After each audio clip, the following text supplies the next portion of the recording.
Hey there YouTube, how's it going? I just wanted to do a video on this new camping stove that I had just picked up. It is called the Biolite stove. I'm pretty sure you've heard about it and seen other videos on YouTube.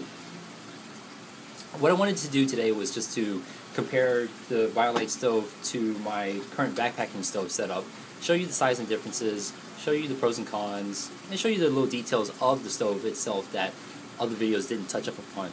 So I guess let's get started. Let me take this water out of the way. It's actually hot here in Houston right now. Here's the stove. This is the packaging that it comes in. So let's go ahead and open it up. Inside the packaging, you get manual, fire starter sticks, which are basically just sticks with wax impregnated in them, and a USB cord. Let's go ahead and put those all back in. Take the stove out.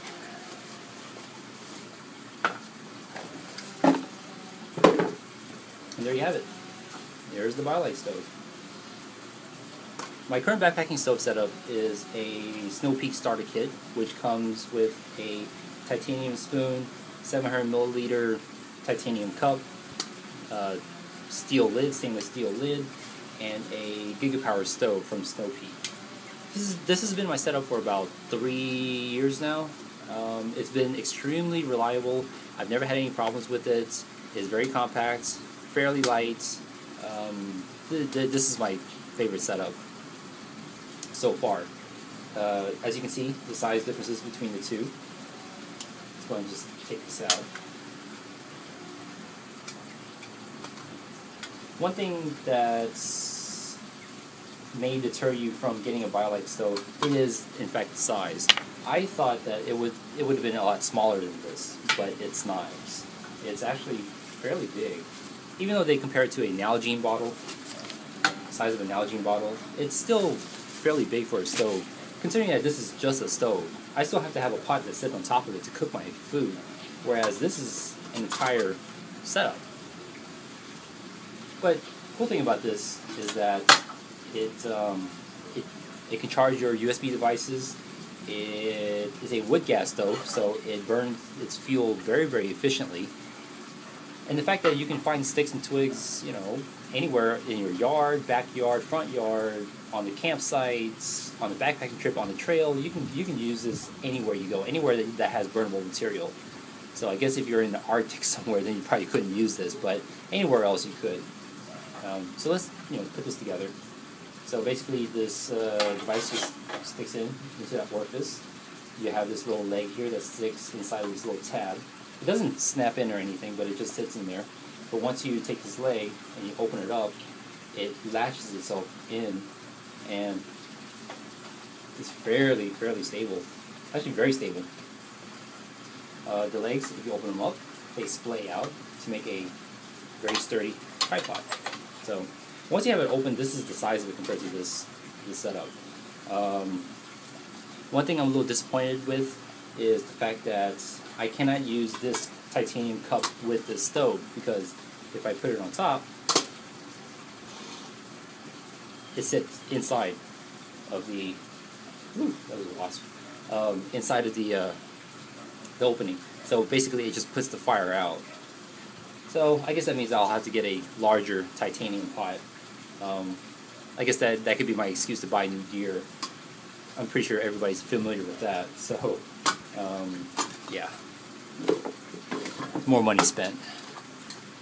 Anyways, so that's the pot. You see, fairly stable. I mean, push on it this way, not so stable, but you push on it this way, very stable. Push on this way,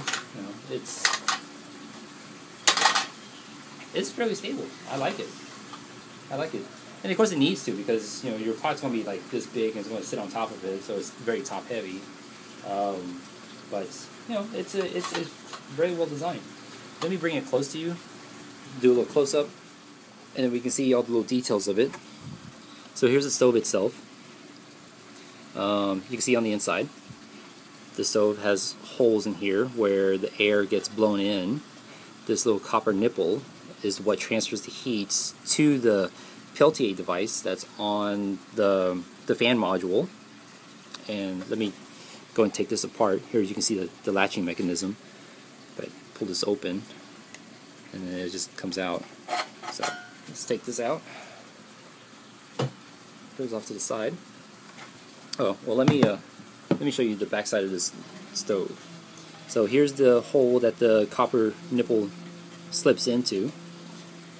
Here is the hole where the fan blows into.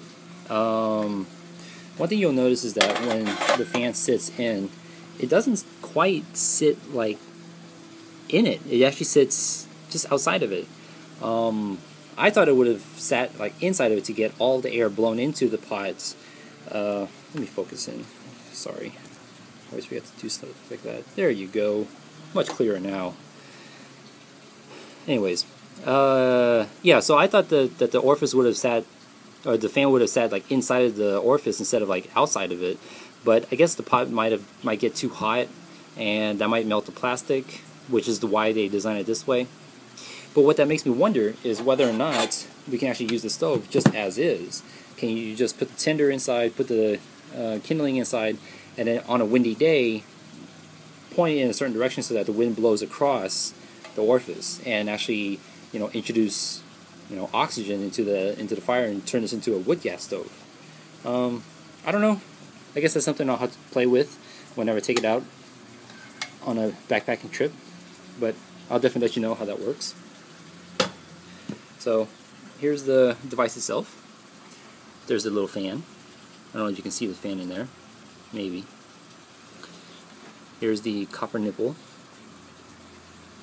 It has a little piece that's been milled out. My assumption is that this is done so that there's more surface area for the fire, for the heat to transfer to the copper. Inside of this insulation, this foil insulation, there's a Peltier device. Here's the fan. Here's the heat sink, in which the fan draws the air over. Just real quickly, the Peltier device, the way it works is when you have one side of it hot and the other side cold, it generates electricity. So the way this works is that the copper fitting heats up the hot side of the Peltier device. This is the cold side with the heatsink on it, and that generates electricity to power the fan. When the fan runs, it draws cold air over this heatsink, keeping it cool, blowing it into the fire, which makes it burn better, burn more efficient, which makes this hotter, which makes this side of the Peltier device hotter, which generates more electricity, which pulls more air over this, which makes the heatsink cooler, which blows more air, which makes the fire hotter, and so on and so forth. So that's the way it works. You can push the power button here and turn it on. That turns on the fan. I don't know if you can hear that or not, or you can see it, but the fan's blowing in there. At the moment, you cannot turn it on high. You have to have the stove at a normal operating temperature in order to generate enough electricity in order to put this fan on high. But once you put the fan on high, it really starts to blow the air and it really gets that fire going. Here's the USB port with the little rubber protection. Doesn't really make it waterproof, I wouldn't think, but it keeps the dirt out, which is good. To turn it off, you can just hold down the power button, and that turns it off. One thing to remember is that if the stove is still hot and you turn the fan off, it will turn itself back on just to keep the Peltier device within operating temperature and not like destroy any of the components. Once the stove is down to a normal temperature, room temperature basically, or ambient temperature, the fan will turn off itself. So you don't even have to worry about it. You just turn it on, just let it go, and that's it. So that's my little video on the Biolite stove. I hope the little details and stuff shows you exactly how this thing was built and how it works, and all the little knickknacks of it, because I was actually curious about that, and that's one of the reasons why I actually bought the stove, was just I can see exactly how it works. So I hope this video was informative and helpful, and if you have any questions or comments, just leave them down below. Thanks.